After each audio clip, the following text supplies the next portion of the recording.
Yo, content. Today is Wednesday. We're here for another day. Hopefully everybody is good. As you guys are coming in, let me know where you're from. Let me know what you do. And yeah, I thought I was creating a folder to put the stems in. I didn't create a folder. Like, I named the wave. It was a wave file, and I named it whatever the name of the song was, stems, because I thought I was creating a folder. So I bounced out a folder name number 1, and this is with caffeine, so I really don't understand why I'm slow today. So what's up, Venus? Welcome to the stream. So I bounced it out. I also left my ring in the shower. So I bounced it out and, you know, got the first version. Then I realized I didn't create a folder because the second stem I started bouncing out, there was no folder for me to put it in. And that's when I realized I named the first track the folder name and didn't actually create a folder. So I went back, finally created a folder, and started bouncing the second stem. This was just the instrumental stem. So shout out to We Create Music TV. What's up, bro? So while I'm bouncing out the second instrumental stem the right way, it stops. Like, it starts bouncing and you see the little progress line, and then it stopped. So I was just like, okay, that was weird. Maybe I stopped it. So I tried it again, and then it stopped again. So I was like, okay, that's weird. And then I realized another stem that I thought I bounced out in the actual folder this time just wasn't there, and I thought it bounced out. So now I'm looking at my session. I'm like looking at the settings, seeing if I changed anything, seeing if I did anything wrong. User error, right? No, I didn't. So I restarted Logic, tried to bounce again. It stopped again. Next step, I restarted my whole computer. Bounced out, tried to bounce out. It still didn't work. So then I played a session again, and now one of the sounds isn't the sound that was originally in the session. Yeah, rawnificent. It's one of those days today. It's hump day. I'm having a day today. It's hilarious though. So shout out to Floyd checking in. So okay, so the sound is all different. So then I open the plugin, see what's going on. Native Instruments is telling me like I need to activate stuff and like, or select demo mode or activate, and it's not loading up any of the sounds. And I have this happen occasionally, but I didn't think about it today.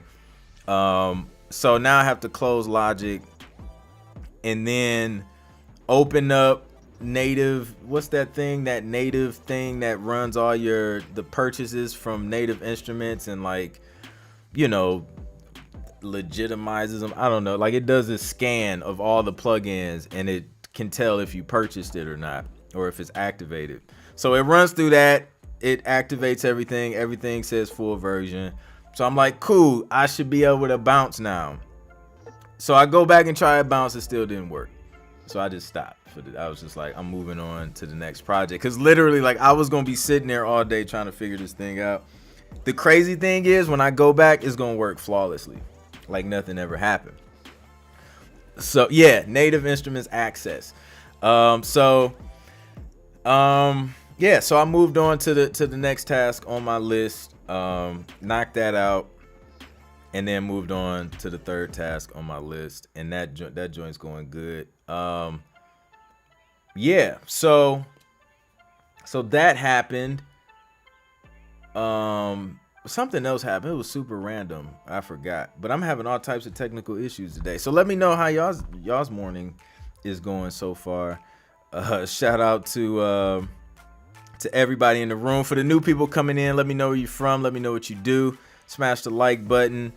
And let's get into some questions. Checking in from Jacksonville, Florida. Dope.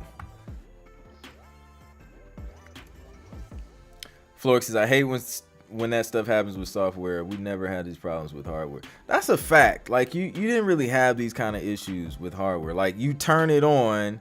If it's on, it's gonna work. Like, period. If it doesn't, something's like seriously wrong with that joint.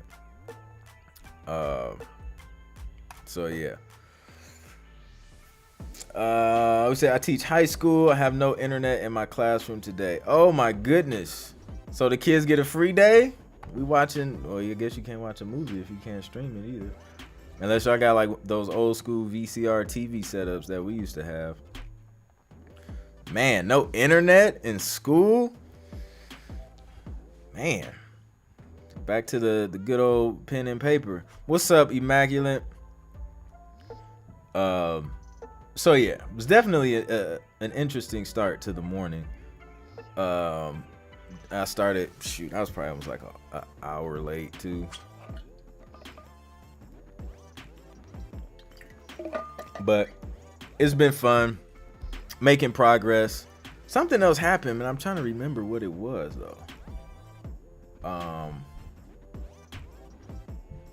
Man, I can't remember. It was silly though. Yo, that's dope. Shout out to her classroom. They have a free day because they have no internet. I wish I grew up during those times. Naptime artist, producer, or Naptown artist, producer, engineer. That's what's up. That's dope, man. So yeah, I've been in full record mode, producing and writing. Not writing like other writers are writing songs, but just been like super grind mode, trying to get a bunch of songs together, build up the catalog, send it out, pitch it for TV and film opportunities, and got some really dope stuff I'm working on. So excited about that. Excited. I'm about 100 or so subscribers away from hitting 10,000, which is a milestone here on YouTube. So I'm excited about that. Excited to share that whole process and how I got to that point. So a lot of dope things in the works. I'm a neo soul artist in Texas. Shout out to all the producers in the room. Let's connect. Who is Venus in all socials? That's what's up. We always have a bunch of dope people come through the streams. Drop some gems and share some tips with each other.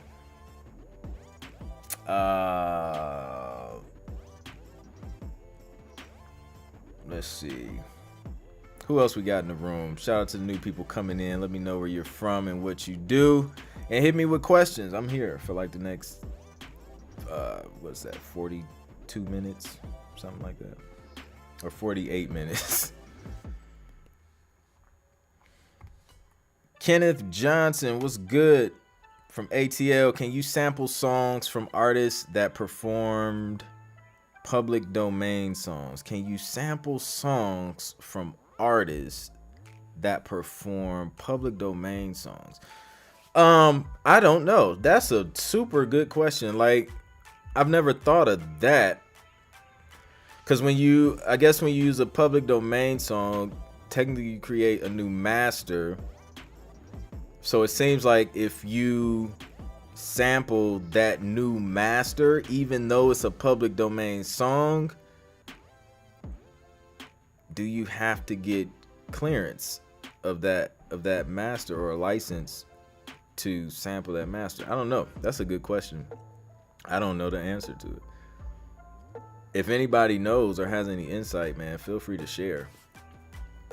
You got me stumped. First question of the joint. Like, I don't even know. I'm sorry. I can't help you there.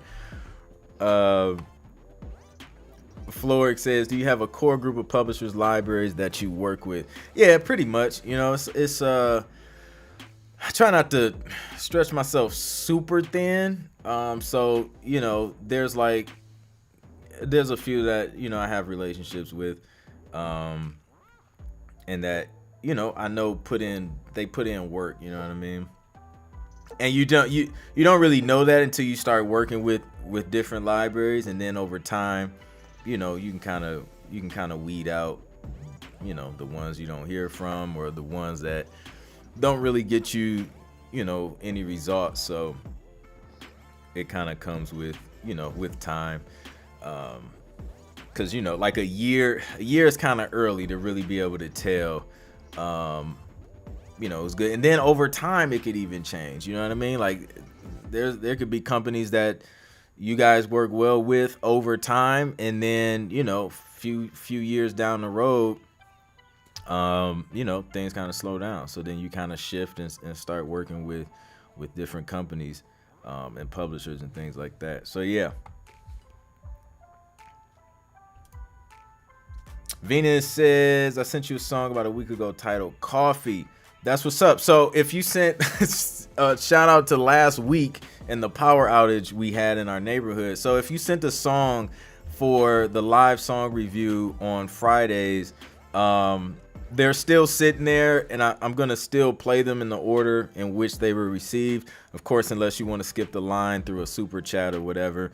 But I'm gonna use those same songs that y'all submitted last week and this Friday's live song reviews, beat/song reviews. So if you submitted it, I have it, and hopefully we'll get to it Friday. Shout out to everybody that submitted stuff for the song review. Yeah, last Friday was fun. So we were getting some changes made to the internet here, and like the guy, I think he had like one last step to do before everything was like complete. So we're talking, and like everything just goes down. Just like and like I didn't hear anything by the the what do you call it? The panel, where all the power switches and all that stuff is. Didn't hear anything like click or anything, so went through them all. Everything looked normal. Then come to find out, like the power went out for like 3 blocks, like the traffic lights and everything were out, and then they started getting things back up, but it was literally like our street and the traffic light at the corner of the intersection coming into our street was like the last to get power, so it was like out all day. So it's kind of hard to stream with no internet. So we had to unfortunately cancel that joint. But yeah, thank you for submitting. Flork says, I think you'll still have to clear the master recording. That's what I think so. Like, I don't know. I can't say for sure, but that it seems like it, because it's it's another master. So yeah. I feel that I think that too, but yeah, I would dig more, do some research and verify though for sure. Shout out to Bill from Vermont. What's up, Bill? Bill's a public music teacher, performer, home studio composer. That's what's up. Yo, having a home studio is like, that's where it's at now.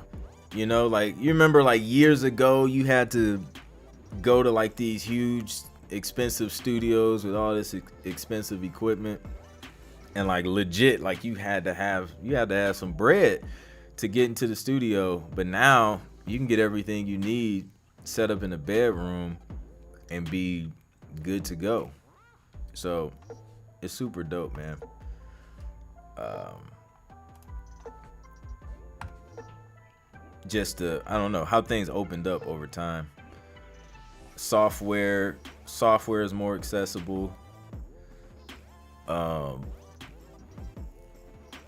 So yeah. Biggest challenge, original ideas. Yeah, that is definitely a challenge. That's a challenge. Because that's what we thrive off of, is original ideas. Unless like your thing is sampling and things like that, but yeah. I don't know. Sometimes like different melodies and things like that will inspire me. Like if I'm listening to music or I'm listening to something, it can be a random like commercial or something like that, and it'll be like a certain melody or a certain rhythm, that'll inspire me, and then I'll make like a voice note. If you guys could hear the voice notes in my phone, like, it's hilarious. But you would hear, I would like create a voice note and then just go back to it and then work off of that, that spark of inspiration. So that helps me. He says, but nothing is really original, right? Yeah, I know, right? It's only so many chords and progressions and all of that stuff. So yeah, I feel you, man. What's up, Kariji Jones? What's good? What is the correct song/music format for sync licensing placements?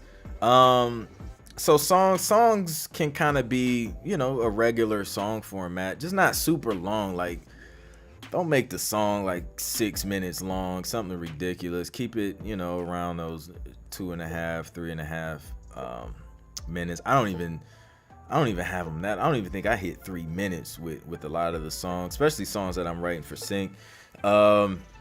So that format can be the same. The past few records I've done, I haven't even put bridges in them because I'm pinching them straight to TV. So I was just like, why have a bridge? I don't need a bridge. So I do 2 verses, 2 hooks, and then that's it.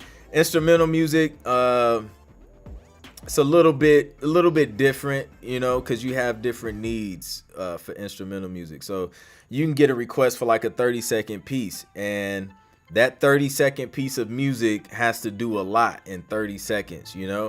Like you gotta jump into it quick. You have to build, and it has to progress like throughout this short time period and climax pretty much. And then you have the longer ones, which could be like a minute and a half. And then those have, they all do the same thing. They all have to build up. They all have to have short intros. They all have to sting out, have a sting ending. So yeah, but if you want to go in depth and see how I structure stuff from beginning to end, like an instrumental track, I have a how to structure your music for TV course. It's a video course, and I share my screen and all that stuff. And you can see like how I break it down, like literally from beginning to end, if that's something that you need, especially to be able to visualize it and hear it, and also get the explanation as to why I'm doing certain things. So I have that. Just click this link, clintproductions.com/link in bio. Go to my store, and you can grab that joint. But yeah, you definitely want to learn that structure, especially if you're doing instrumental music, because that's where it really matters, because it's just the instrumental, and that instrumental can serve different purposes in a show. So yeah. Kenneth Jones, hit me, drop the questions. I'm here. I'm answer them, except for the first one. I couldn't answer that one. Do you help producers get sync placements? If so, how? Platform. So I teach producers how to get placements, the whole process, what that process looks like. I don't like, as of right now, I don't like take your music and then go get it placed. Unless somebody hit me up like, yo, we need this, and I'm like, yo, like I don't have the hands to do it. And I have an opportunity to, like the business part of it has to make sense. Then sometimes you'll see me like put out a brief or something through my email, social media. But right now, I'm teaching producers how to fish, right? Like I'm not just saying go here, like give me your music, I'll do, you know what I'm saying? Like, no, I'm teaching you how to fish, because if anything happens, if a relationship falls through, if a company dissolves, if a company gets bought out, you'll know how to repeat the exact same process I went through on how to get TV placements. That way you have the same knowledge I have. Like you're not crippled if anything changes. Like I said, like I teach producers how to fish. So if you want to get started, download the free 6-step guide to TV placements.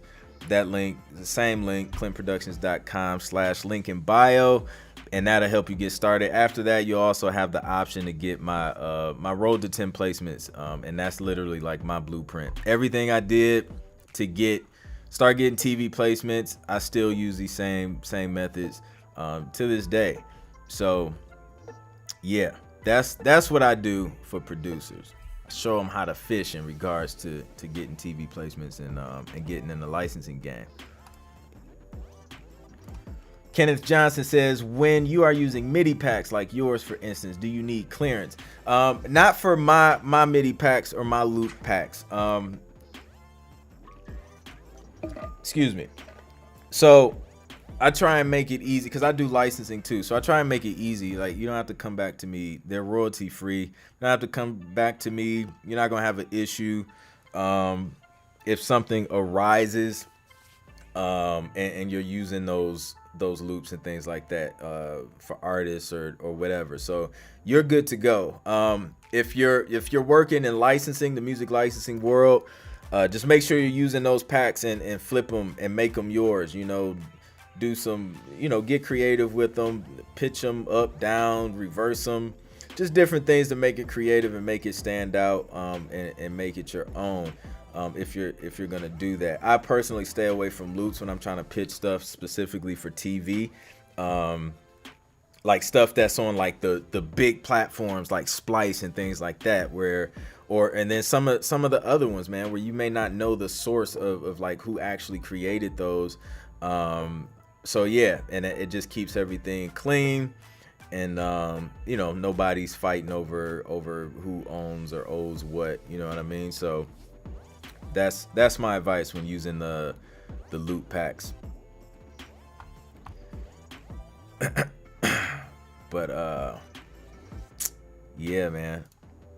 Kevin Barnes, what's good? Everybody watching my guy Clint is the real deal. Listen to what he says. He knows what he's talking about. I appreciate that, Kev, man. Definitely appreciate that. My questions are being answered. That's what's up, man. That's what we want. We want your questions to be answered. That's why I'm here.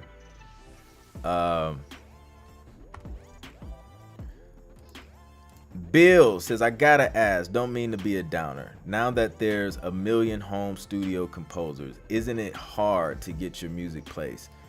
You would know much better than me. I love this question. I don't take it as a downer.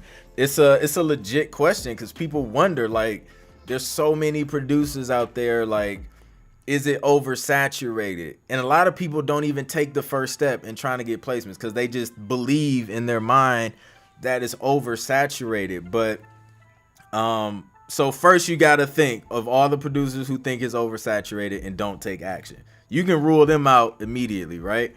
So then start listing out all of the streaming platforms. It's at least like 7 of them. It's a lot of those joints now. Like every network has some type of streaming service or platform. So now all of those services, you got like a list, say you have 7 going across the board. Now you got to list out all of the content, all of the just the TV series on all of those platforms, original series and all that stuff on Netflix, on Hulu. Every episode needs music. Episodes are like 30 to an hour long, sometimes longer. All those episodes need music. Then you talk about documentaries. Documentaries need music. Then you talk about the movies, original content. All those movies need music. Movies are like, hour and a half, 2 hours long, unless it's like that super long not Avengers. What was that that DC joint? Dang, I can't remember. That joint was super long. It's like 3 or 4 hours long. We had to split it up. But all of these platforms have so much content that like literally there's no 3 people like producing all this music. So it's a need for it. And we're not even talking about the micro sync stuff. We're not even talking about YouTube, all the content creators on YouTube who need music, all the independent filmmakers who need music for their independent films that's not even on the streaming platforms, all all of the corporations who need music for their corporate videos, all of the infomercials on network and cable television, that's just playing overnight with the long piano music in the back. Like, it's a lot. Like, restaurants need background music, retail shopping centers, like the list goes on. Video games, apps, all of this stuff need music. So it's more than enough work to go around if you learn how to get in, and learn, what's needed, and just connect with, with the right licensing companies, the right music libraries, to get your music where people are looking for it, right? So it's a lot of home producers and things like that, but the majority of people, trust me, the majority of people will have information and not take action. That's the reality. Like, I think it was a stat. I want to say, I can't remember the exact number, but I think it was like less, I don't know, I think it was around 20% or less than that of people actually finish online courses. Out of everybody who takes like online courses and learn something, only a small percentage of finish. It's the same way with producers, man. Like, out of all the producers who got a setup at home, it's only a handful that's consistent enough to stick with it, and then explore opportunities outside of just major artists. You know what I mean? Like, there's still a lot of producers just trying to get major placements, and that's dope. You know what I'm saying? If that's the goal. But a lot of people are just overlooking these opportunities, or just don't know how, or just don't want to be consistent enough to follow through on it. So, nah, man, there's definitely room for you, for sure. What's good, Killer Vibes? Welcome to the stream. For any new people coming in, let me know where you're from, what you do. It's a live Q&A. We just chopping it up about music stuff, the business, all of that dope stuff. Kenneth Johnson says, do you have certain templates for the genres that you're placing, i.e. horns, hip hop? Absolutely, man. Templates, that's a lifesaver for me, because it a time saver, really. So yeah, I have templates for everything. Ambient music, hip hop, regular stuff I do, pop, sports, because it's just, certain, like if I'm doing a sports track, it's gonna have some horns, some strings, it's gonna have those elements in it. So instead of going through creating a new track from scratch, loading plugins all over again, why do that when you can create a template? Just open that joint up and start working immediately. So yeah, I use templates all the time. What's up, Joseph? Welcome to the stream. Producer, composer from St. Petersburg, Florida. Thanks for the gems. No doubt, man. Appreciate you coming through. There are no shortage of TV shows, so there's a real opportunity. It's placed that I made like years ago, and those joints are like in the archives, like on another drive, and I gotta like find them and all of that stuff. So yeah. Thanks for the insight. I'll follow you on IG. Follow me back. Also, I'm back in ATL, so we'll link soon. Focus on certain things that I don't follow everybody back, like on purpose, though. It's not to be like Hollywood or anything like that, but I only want to see certain things showing you stuff. And it was funny because after I did this, I cleared everything I was following and then started over.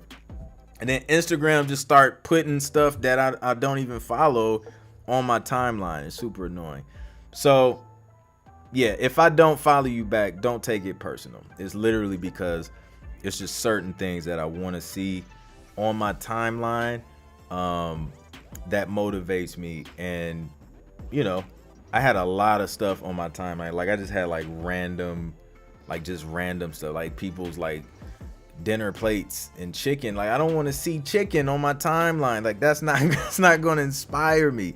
I don't want to see computer screens with, you know what I'm saying, like the same thing. So there's certain things I want to see right now, for the level I'm trying to reach. So I'm super specific on that. So that's the reason why. For anybody who wonders why I don't be following back. Major Pain Photography. What platform are you using to make your videos? That's a good question. So I'm using well, let me see. When I was editing, I used Final Cut Pro. But now I have an editor on the team, so I don't know what he uses honestly, but it gets the job done. I think he's using like a Adobe or something like that. But I'm shooting everything on a Sony A6600. And then I'm using, for like the live streams, I'm using Ecamm. So, you know, no matter what software you use, it's really about, you know, how you're capturing it. That's going to make the difference. And right now, I'm loving the Sony A6600. This is my first Sony. I had a Canon T4i before and decided to make the switch to Sony because, man, it's just some things about it that's just dope. Like the unlimited record time. So when I'm cutting content, right, like I sit down and I batch record stuff. With the Canon, it was like a time limit. So after like, I don't know, it was like 30 minutes or something, it just cuts off and I have to like restart it. And I don't know when it cuts off unless I have it hooked up to a computer and monitoring or whatever. So it could cut off and I'm still talking, and then I go back and watch it and realize I missed like 15 minutes of information. I have to go and re-record it all again. Also, the autofocus on the Canon was super slow. Autofocus on here is super smooth. It's quick. So I don't have to worry about that. I just set it up, hit record. It's going to follow my eyes, and it's going to be crispy the whole time. With an exception, I'm dropping a video this week. That one, it was doing weird things. You'll see it. Am I dropping it Thursday? Actually, no. I don't know. I don't think I'll be dropping it Thursday. It'll probably be next week. But yeah, that's what I'm using for the video stuff.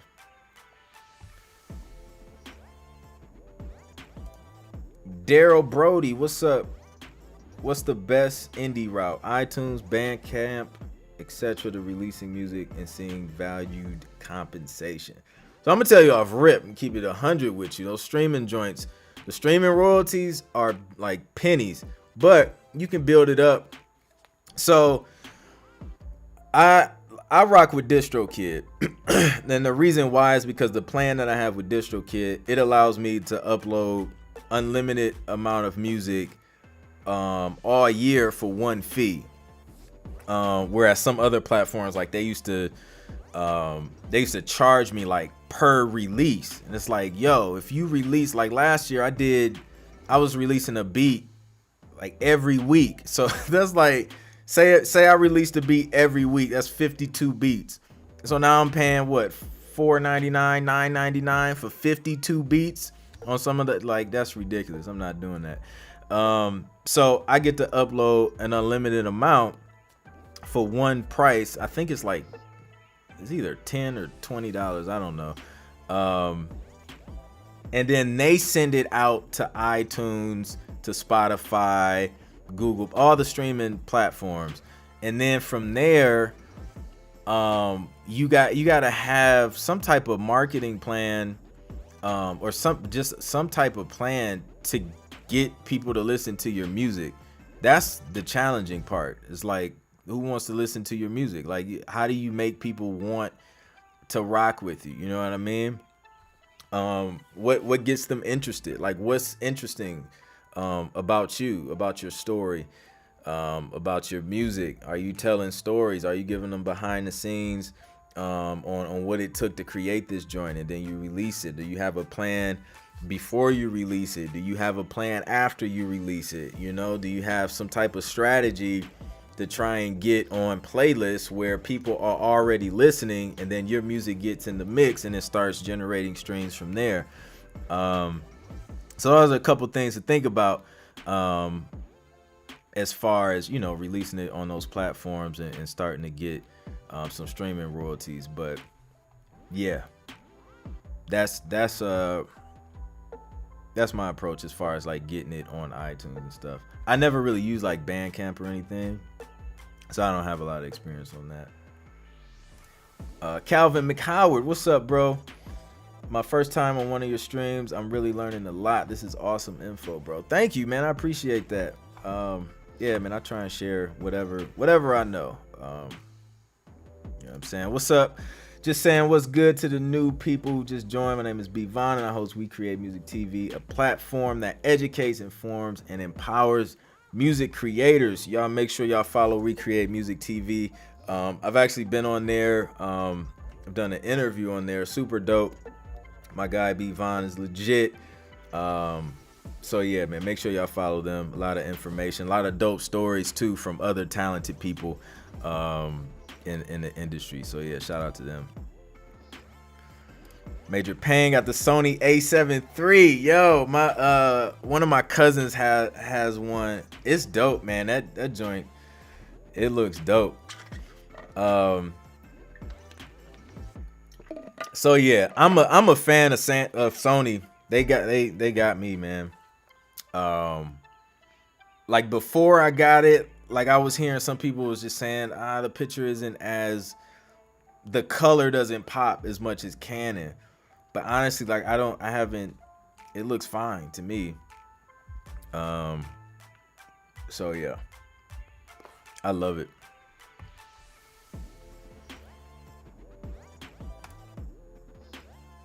Dilliot 2K, what's up, bro? I'm in Atlanta. Do you book in-person consultations? Not at the moment. I'm not doing in-person consultations, but I do them through Zoom.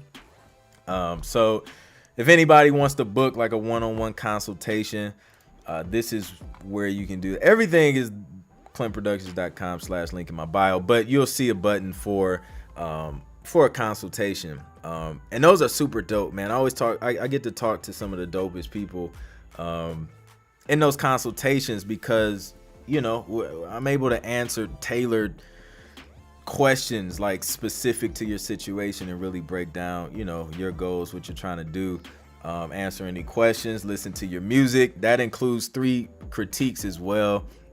And it's just dope. It's just a good time. So yeah, so that's there as a resource if you guys want to chop it up one-on-one. Yes, shout out to Team Sony. Sony is legit, and I like the A6600 because it's smaller. Like, yo, when I went from the Canon to the Sony, like the Canon was so big, and then the Sony's just like this little lightweight beast. So yeah, shout out to Sony. This video is not sponsored by Sony, but I like their products right now. So yeah, today's been fun, man. Full of technical difficulties. I still haven't finished bouncing that session out. I told a few people in here earlier that I just walked away from it and moved on to other tasks that were on my list. It always happens, man, when I'm trying to work. Like when I'm trying to like crank stuff out, the most random things happen. It's so hilarious. Did I skip? I didn't skip. You know what happened? I'm gonna tell you what happened, LW. LW think I'm skipping her comments. This is what happened.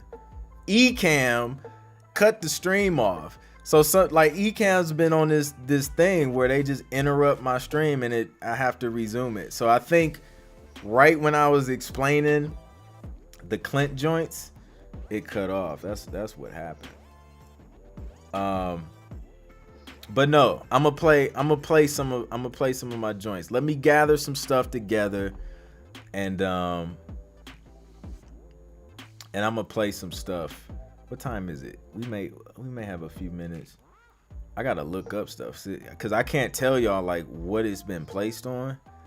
Some tracks I know have been placed, but I don't. Let me see.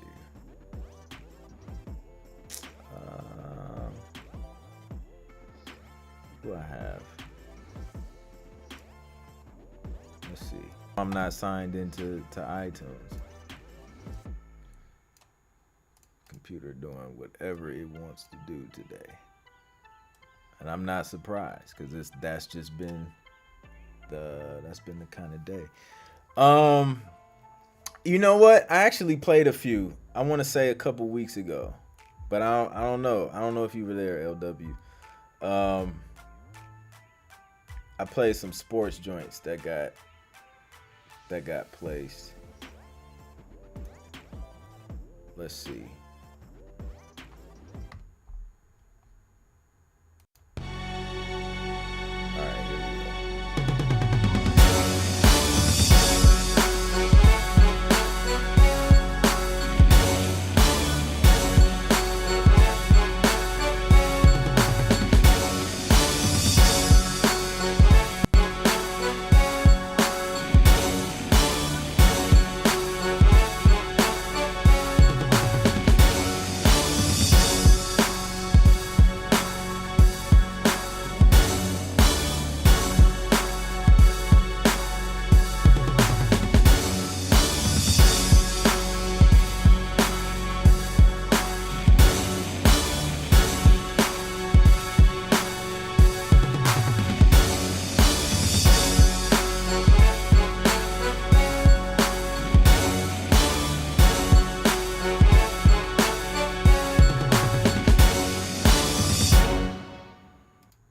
Okay, so that one was this one of the first. This was one of the first. Like when I first started the road to 10 placements, this was one of the first ones that got placed on.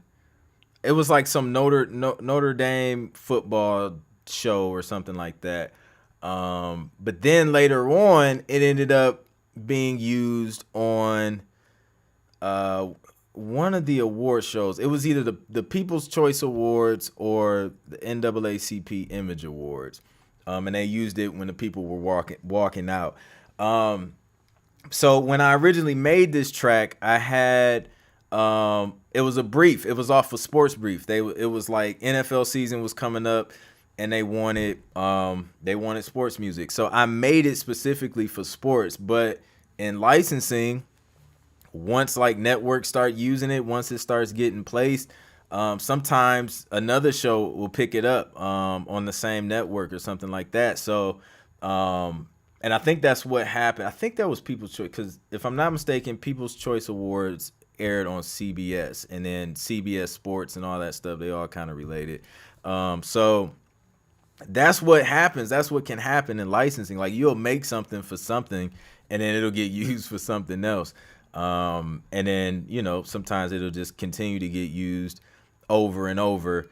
And that's just how it works. Let's see. So that's a sports joint. Man, I can't remember everything that gets placed.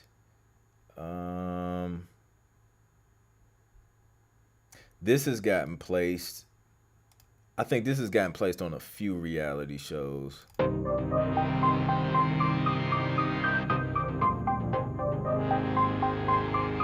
It's a slower one.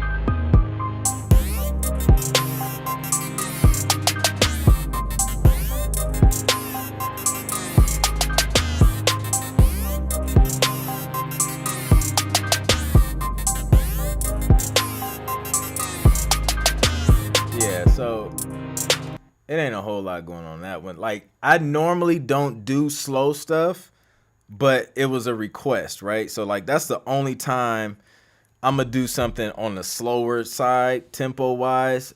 They wanted like slower, emotional hip hop trap music. So that's where that one came from. Ended up getting used. I can't remember all the shows, but it's definitely got used on a couple reality shows so far. Um, that was 2016. Um, so like a lot of this stuff, it's like still getting used today. Plus the reruns, you know what I mean? Immaculate says reality TV argument vibes, right? Yo, that's a fact. Like y'all know how it is, man. Um, did you study Zimmer, John Williams, Junkie XL, etc., or just figure it out? Man, I was just figuring it out myself. Like for real. Like I didn't even know like about Hans and John Williams until like after the fact of kind of jumping into licensing and things like that, and then realize, yo, like these cats are legendary. So that yeah, they're just at a totally different stratosphere at this point. But yeah, I didn't get hip until after the fact. So yeah, I was just figuring stuff out, man. Appreciate that, Immaculate. Creative, what's your favorite tempo when making TV tracks? My favorites are right around like one between 140 and 150, probably 145, 150. I've been doing a lot in that range. Um, so yeah. Let's see. What else do I have?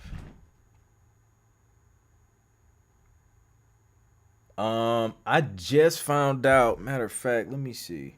I just found out about a placement.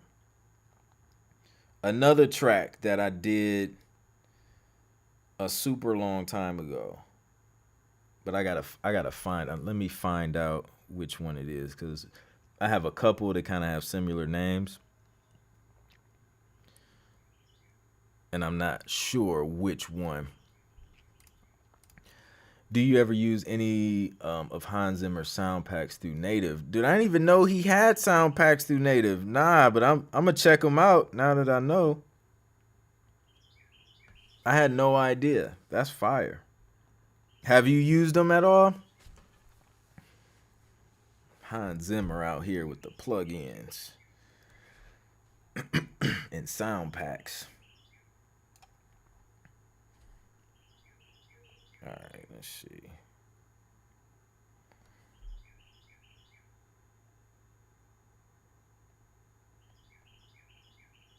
It is okay. It's this track called Mr. Old School. It was used on this show called Cold Case Files, episode 114 on H2. So I guess it's like a history channel, one of the history channels. So it was this one. This is different.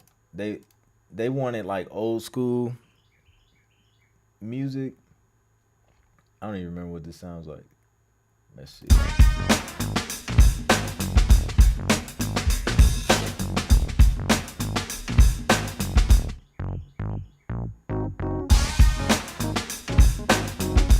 I remember this.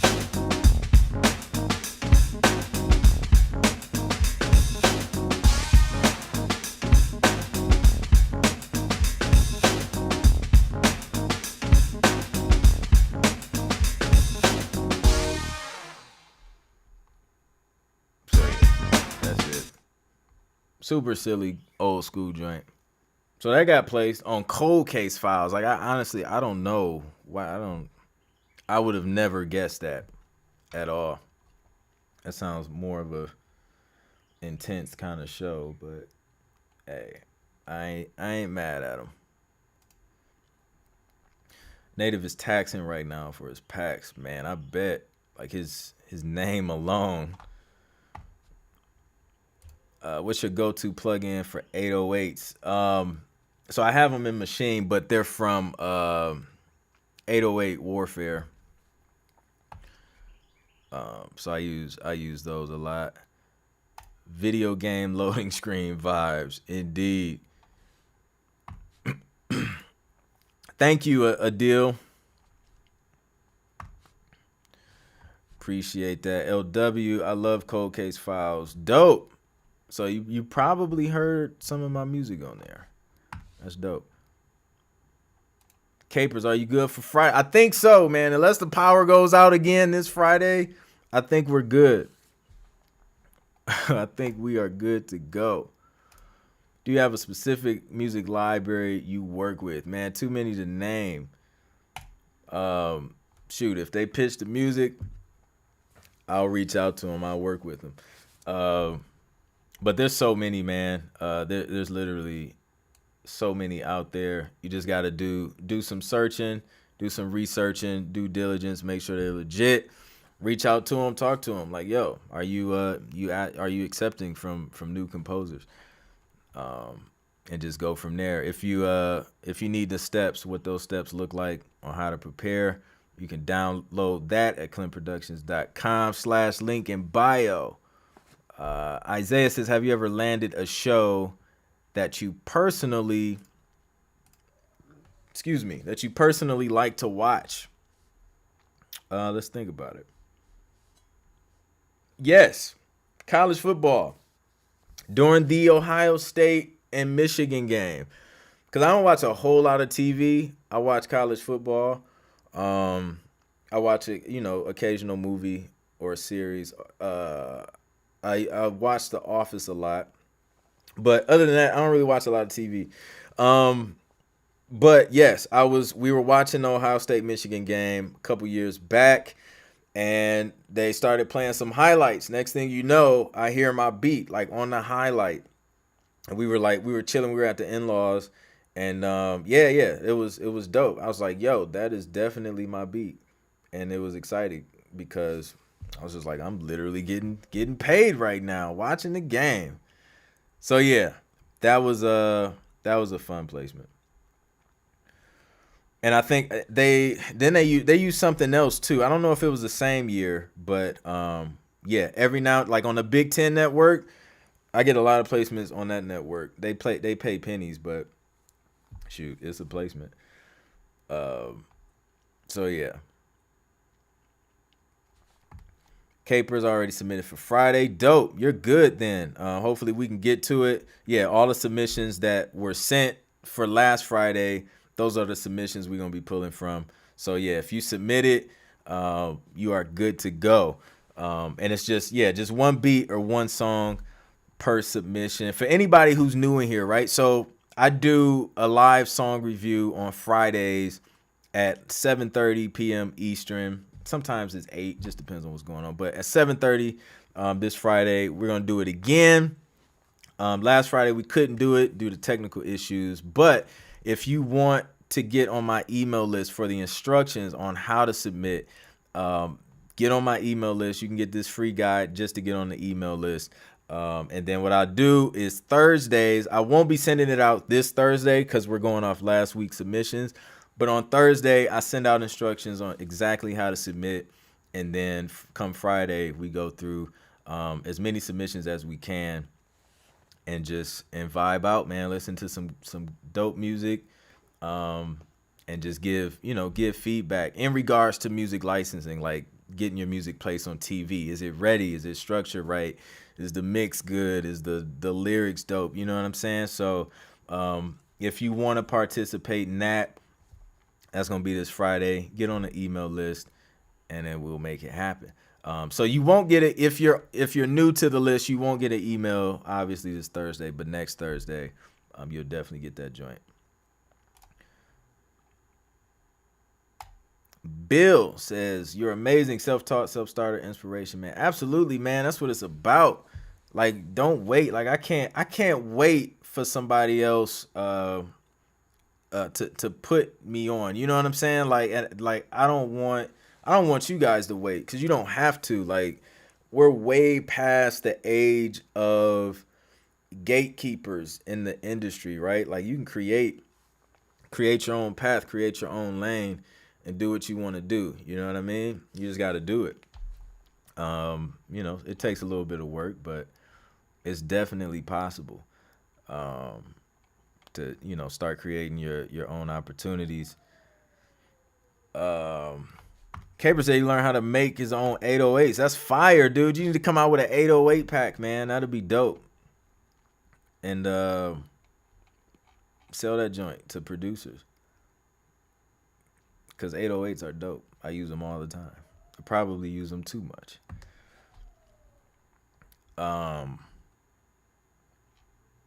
So yeah. Let's see. What else has gotten placed? Let me go back to this list. I'm using, for those who like wondering what is this dude looking at, I use tunesat.com. I'll type it in the chat. On Tunesat, you can like upload tracks and they'll track them. So like if you have tracks that you pitched to I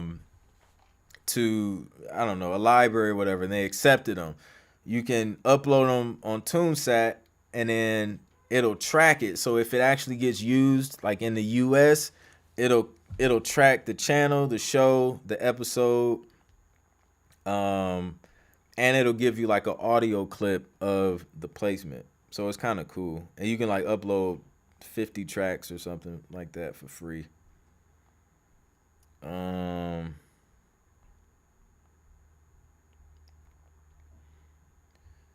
Okay, we got one on HGTV, House Hunters. It was one I did with my boy Xerius on the guitar. Let's see if I can find it though.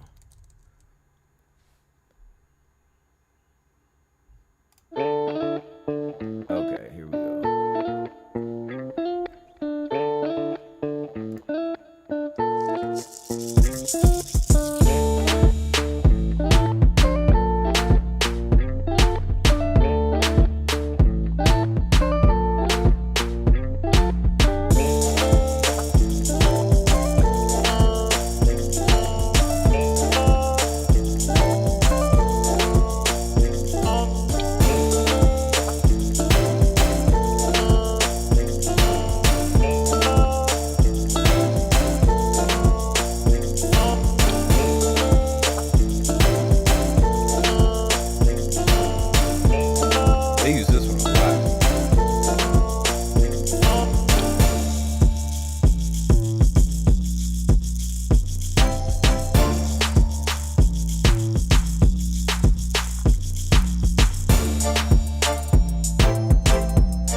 That's it. That one's a Caliente Hop. Can you tell what that's gonna sound like based on the title? That's how I title my tracks. So yeah, like literally, House Hunters International. Any like that whole season, they was using this and they was using this other one we did. It's called Spanish Hop. Spanish Heat. I don't know where I got hop from. It's random.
that's it. So yeah, those two joints alone, every time they have a House Hunters International joint, like it has a chance of getting placed. Cause like once they already use it and they know it works, like sometimes they'll just keep pulling that same track and just throwing it in episode after episode. And then like all those episodes, like they start to air in other countries and things like that. And then it all starts to add up over time. Immaculate says, so in what cases when you get a placement would you find out about it before it airs, or does it vary? Seldomly. Like there's one now that I found out about months before it aired. And that I just got like an air date. That rarely ever happens. Like the only reason that happened is because the publisher that sent it, he's like in communication with, one of the ladies that's like actually working on the show. But that rarely happens. Most times I don't find out about it until either it shows up on TuneSat or, I see it on my royalty check. So yeah, usually I don't until after the fact.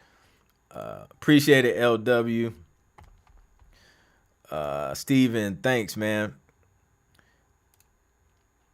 Billy said you're natural at knowing what they want and how to make something fit just right. Man, like it took years. It took years to figure it out though, man. Like I was bumping my head a lot for like a lot of years, man, to like some publishers and some people who are just gracious enough, because they don't have to, but they took the time to kind of show me some things and let me know how I can improve on what I was already doing. Because you can produce, like there's a lot of talented producers, but then when it comes to like TV film, the structure, format, all that stuff, you have to learn how to package it up to make it easy for editors to use. So once I got that game, and that's what I be teaching y'all and telling y'all through the how to structure instrumental TV course and all that stuff. That's when things really started to take off, and I started to see an increase in placements. But yeah, it took a minute, but once you learn it and like you just know what they want after a while. Like now when I sit down and make something, like it's gonna have this and that on every track. It may be a different vibe, but it's still gonna have the same elements of a successful placement. So yeah, man, I appreciate that.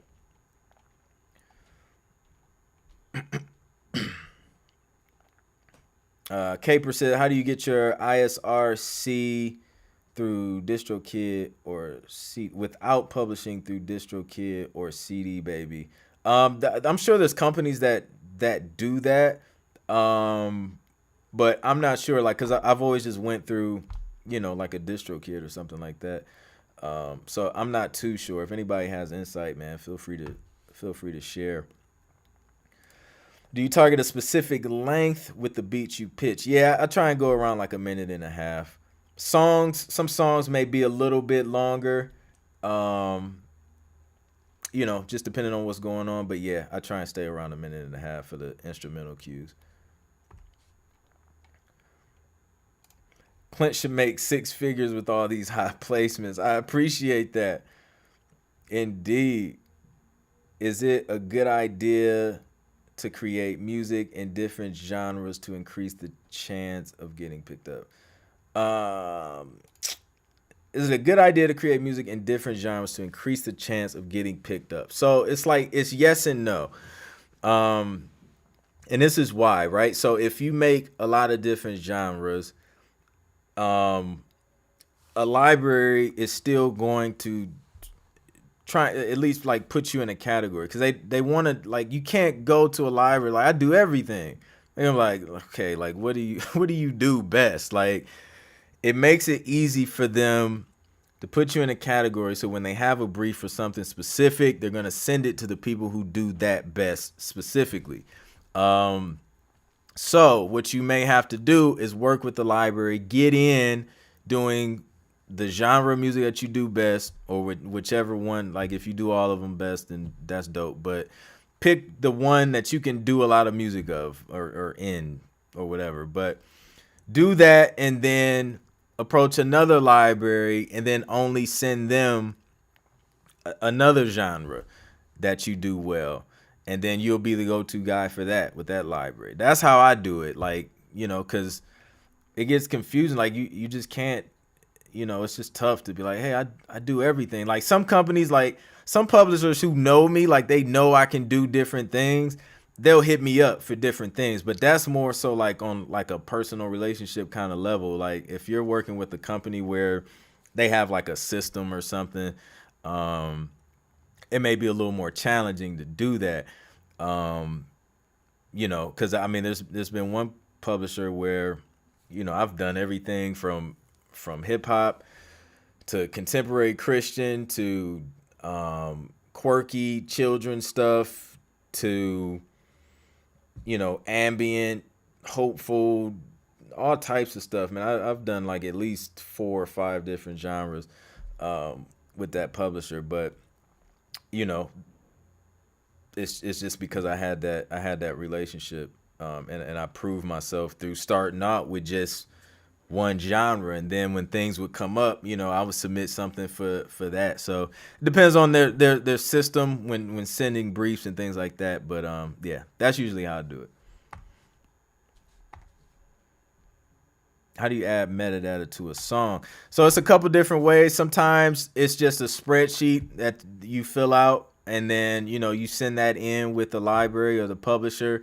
Sometimes they have a system where you upload things and then you put your tags and keywords and writers and all that stuff in there. And then sometimes you just do it. You can do it in iTunes for MP3s.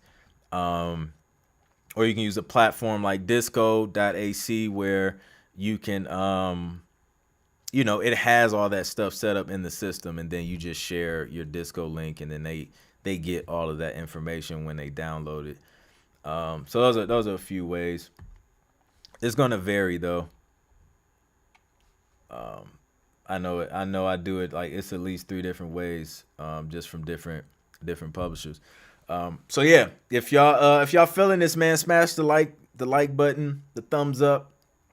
Let me know. Let me know if y'all want to hear some other placements, man. Let me see what else I can pull up.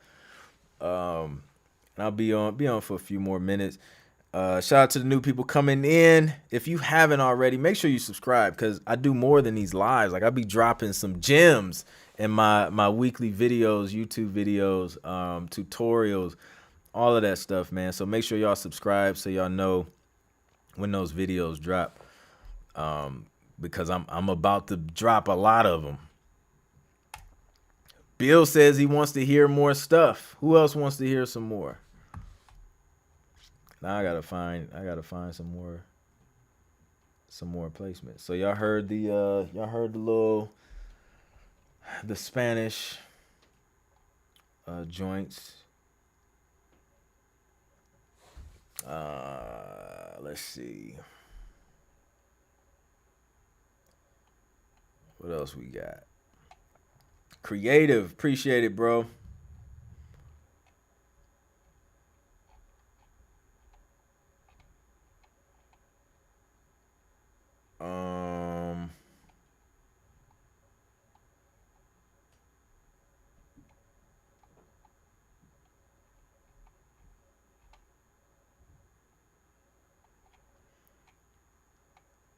Y'all want to hear something out of my normal genre?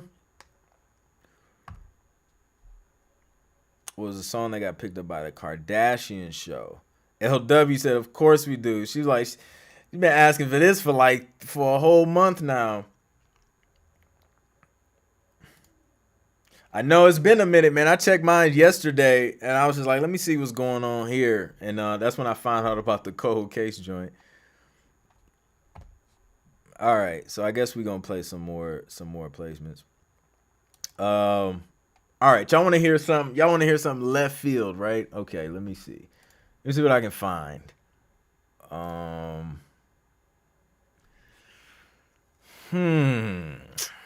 Let's see. I know I got some stuff. I gotta have some stuff in here. Okay. This may be considered a little outside of my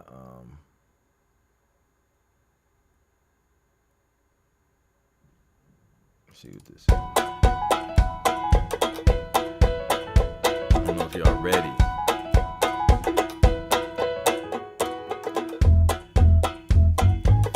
Y'all wasn't ready. Oh man.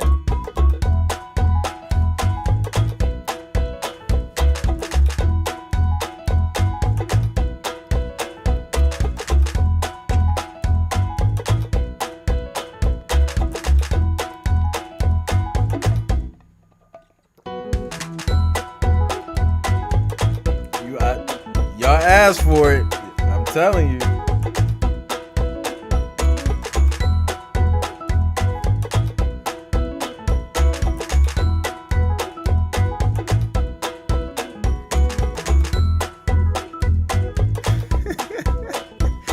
This is hilarious.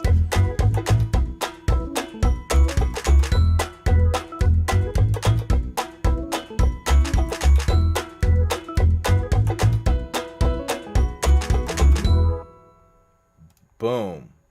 Left field. What did I do this for? It was for some type of it was for some show. Um it was some type of show. They wanted like folkish, playful music.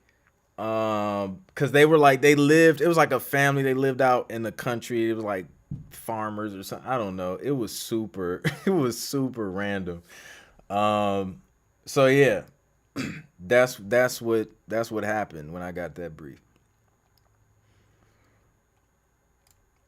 all day. But yeah, definitely commercial, like with the claps and stuff like that, the pauses, the breaks, um, the little xylophone things, man. It's like it's just certain sounds that work for certain things. Exactly. Like I was following the brief when because that's not something that I'm gonna just sit down and just and create. You know what I'm saying? Just out of nowhere. Uh, so yeah, we were studying the brief on that one. Um, the inspiration was trying to get the placement, man, and just the brief.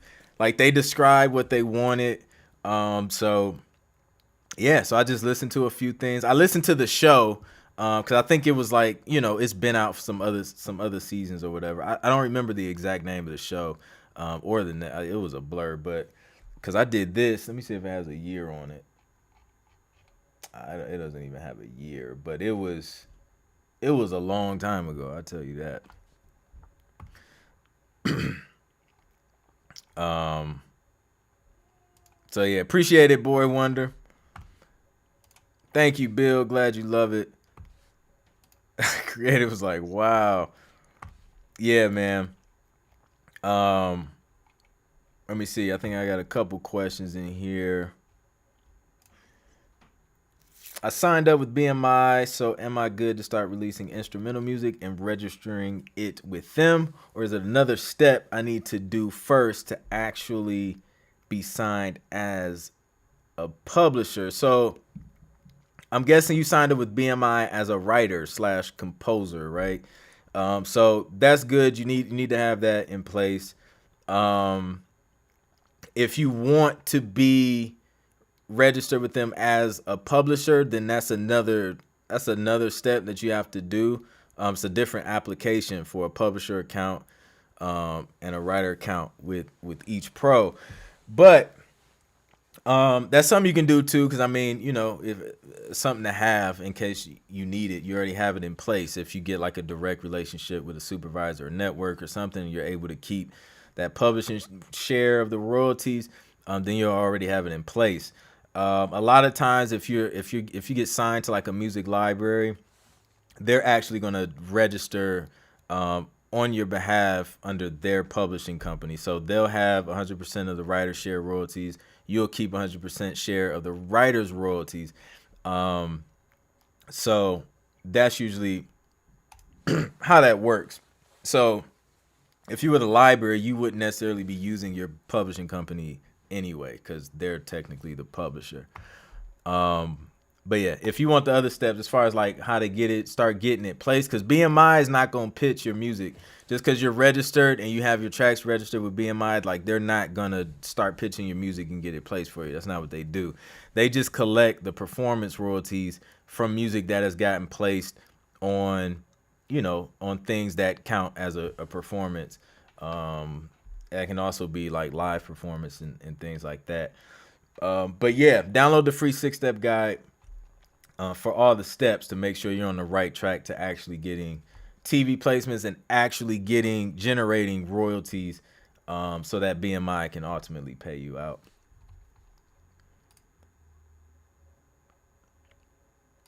Snicker Beats, any tips on mastering? Any online mastering service you recommend? I haven't used any. I mix and master my own stuff just so I can turn around stuff quicker.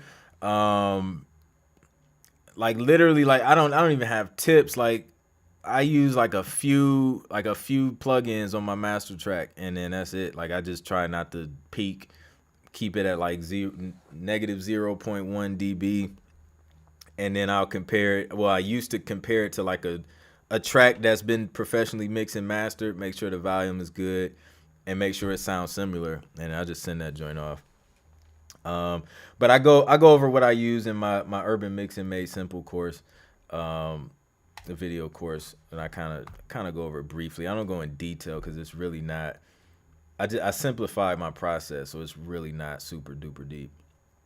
So yeah, good question though. Let's see what we got.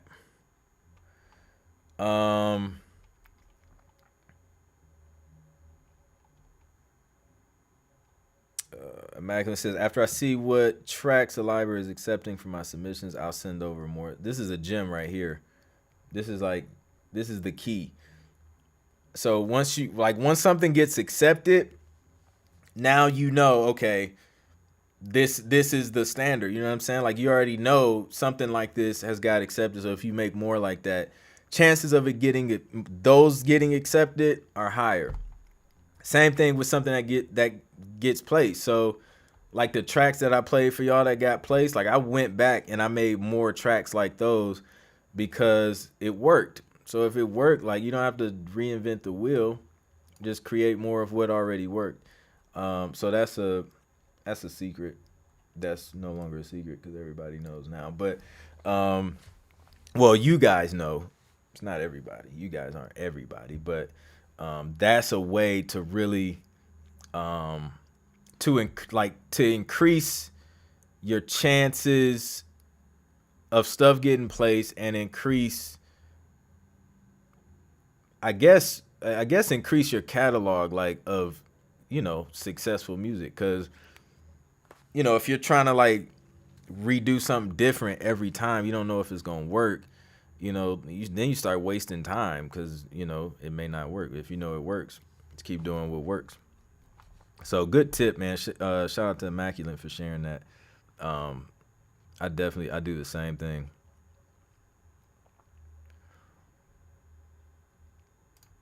Yeah, that's a fact, man. Mixing and mastering is it's been a huge lifesaver. It's been a huge lifesaver. Just in terms of turnaround, all of that stuff. Yeah. Adele, do you use a pub admin like Songtrust? Yes, I use Songtrust currently. This is the thing though. Like I don't send them my TV stuff. I don't send them my stuff I send to, well, I can't send them stuff that I send to other publishers because other publishers are in control of that stuff. So I only send them certain things. Like I send them the stuff in my beat store, beats that I upload on YouTube and stuff like that. It's like it's two separate things for me. So so they get all of those. And that's they admin that. That's it. But my TV stuff, like I keep separate because that's just what it is. But yeah, they'll go out, and find other things, other royalties that you've earned that you that you wouldn't be able to collect otherwise, unless you had some other, unless you've developed relationships with the pros and the other territories and things like that. So yep. Um, Let me see what else I got. I got some tension stuff in here. Let me play a couple more. Do I have this? Hear sound in headphones is it's not natural, right? So like you hear sound like this, like it's kind of coming at you and it's around you. Headphones is just like direct, you know what I mean? So and it's very easy to get ear fatigue when you're mixing in headphones. It's just right there in your ears the whole time. So yeah, you're gonna notice a difference if you're doing the majority of your mixing in headphones and then you go to like a car or another studio where they have studio monitors. It's gonna sound different. It's depending on the headphones you're using too. So I always recommend if you can like get you a pair of studio monitors slash speakers that have a transparent sound, like, and so when you're playing it back, you're hearing what you're supposed to hear. They don't add a bunch of extra bass and things like that, and that'll give you a more accurate mix. So then once you start testing your mixes out on different sources, it'll be more accurate. And then it depends on your car too, your car stereo, how that joint set up. But yeah, a good set of monitors, man. That, like, when I got my first pair of monitors, even though I wouldn't recommend those those monitors, I had KRKs, and they added so much color, it was bad. But I still noticed a difference, just even in panning and EQ and things. Like, you just hear things differently with the proper monitor setup, and it changed my mixes a lot. And then I'll go, I may pick up the headphones and then listen to it, see what they sound like, see what the mix sounds like in the headphones. Maybe test it out on some smaller headphones and then the car and things like that. But for the most part, like now, whatever I'm hearing in my studio monitors, like I know it's gonna translate good on all the other sources. And then with TV, like TV is, come on, it's gonna be buried below people talking. It's gonna be on a TV, like everybody's not listening, like on their TV for like, your 808s and like, just random stuff. So it's gonna sound different anyway once it ends up on TV. But yeah, mixed struggles, man. It takes a while to get the hang of it, but you'll get to the point after doing so many mixes that you'll know when your mix sounds good, at least to your approval, and you'll know when it's gonna translate well, and you'll kind of get into a little pocket. So yeah, I heard about those. Definitely heard about those where they simulate studio monitors and how the positioning and the room treatment and things like that. So yeah, so if you have to use headphones, because I know too, you may be like in an apartment situation where you can't play music loud, or you get the cops called on you, like I have a few times. So yeah, so if you're in that kind of situation, then getting some type of software that can at least simulate, some studio monitors in like a treated room and things like that, because your room treatment plays a role as well. So like even if you get studio monitors, if you have a large room with nothing on the walls, like no furniture or like a bunch of glass, then it's gonna affect your mix as well. So now you got to look into treating your room. So when the sound bounces off the speaker onto the wall, is it just hitting the wall? Is it hitting something that's going to absorb it a little bit? So all these things play a role into getting a solid mix. So yeah, thanks for sharing that, Major Pain. What's up, Yee from Oakland? Your camera setup looks really nice and clear. Thank you, I appreciate it. Shout out to Sony A6600 and the E. I'm using I got it going in the Camlink 4K capture card, and I actually cleared it up because before I was using I was just plugged directly in USB using this little Sony cam edge thing, but the cam link, it actually makes it look even more clear.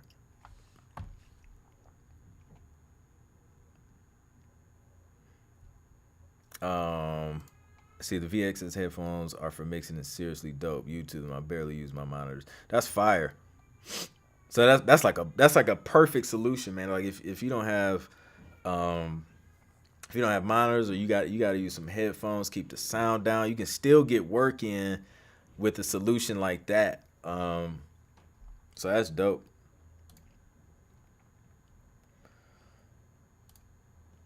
Audio Technicas, indeed. I have some AKGs, and I have some cranks audio.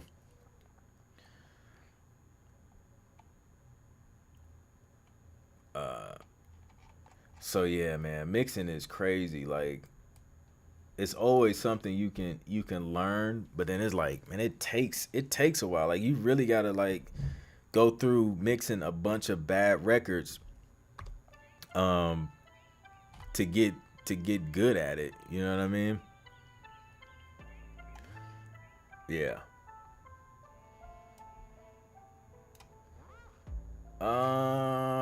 Okay, let's see. What else do we have? This one has gotten placed on. It was a show on the Oprah Winfrey Network. Again, I did this in 2015. Let me see. I did this in 2015, and it just got placed last year, 2020. That's 5 years. Ooh, life's not life. Oh, oh, ooh, life's not life. Oh. I used a vocal sample too. I don't know no better.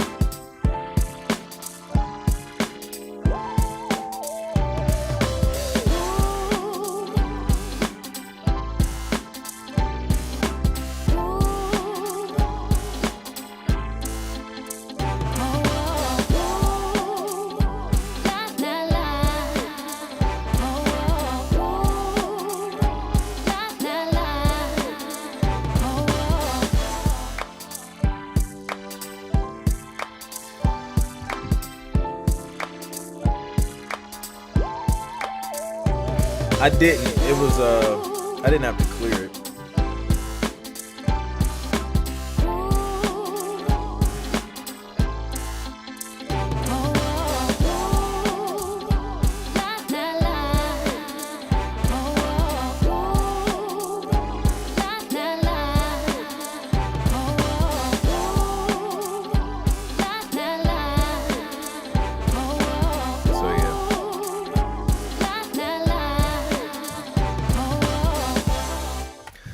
So the library hit me up. It was a request for like vocal chop samples.